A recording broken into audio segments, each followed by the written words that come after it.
प्रिय भाई बहनों, आज की रोटी की घर सदस्य मुक्ति के लिए येशू ख्रिस्तांचे मधुर नावाचे सप्रेम नमस्कार। आज की दिन 14 एप्रिल 2025 सोमवार।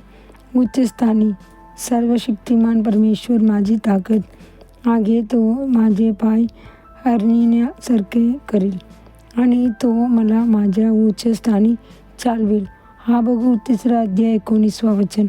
परमेश्वर आपल्याला केवळ सगन करण्यासाठी नाही तर आपल्या आत्मिक वाटचालीत उच्च भरारी येण्यासाठी सामर्थ्य देतो।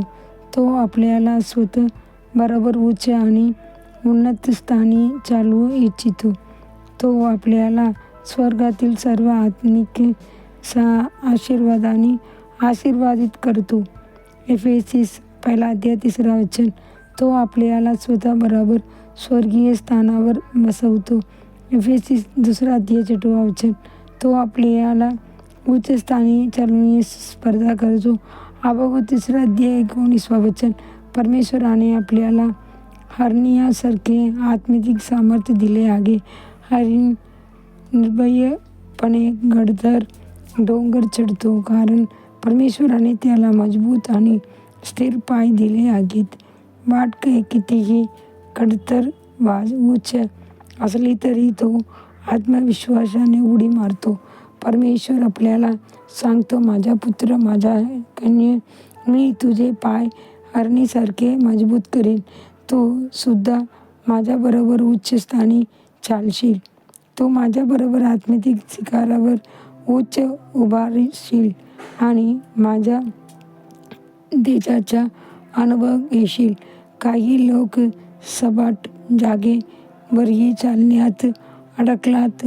ते म्हणतात की आपण दुर्बल आहोत, सगळं काय आहोत, पण परमेश्वराचे वचनावर विश्वास ठेवणारेच असमर्थ असतात। परमेश्वर आपले पाय कधीही घसरण देत नाही। तो तुझा पाय घसरण देणार नाही।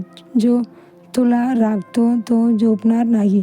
स्तोत्र 121 अध्याय 3 वचन। परमेश्वराने दावीदालाही असे सामर्थ्य दिले ज्याने साक्ष दिली, परमेश्वर मला सामर्थ्याने सज्ज करतो आणि माझा मार्ग परिपूर्ण करतो।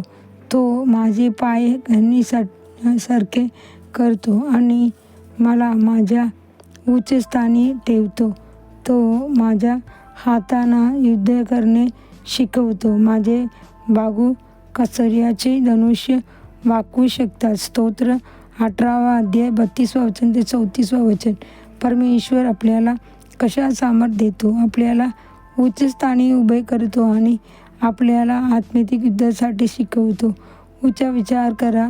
अधिकाराच्या शक्तीशी लढण्यासाठी आपण उच्च स्थानी उभे राहणे आवश्यक आहे, कारण आपली झुंज ही मांस व रक्ताविरुद्ध नसून परंतु प्रमुख अशी अधिकाराशी, या युगाच्या आधारांची, अधिपतीशी आणि स्वर्गीय स्थलातील दुष्ट आत्म्याशी आहे। एफेसीस 6 अध्याय 12 वचन। परमेश्वर आपल्याला कडून मोठी कामे अपेक्षित करतो।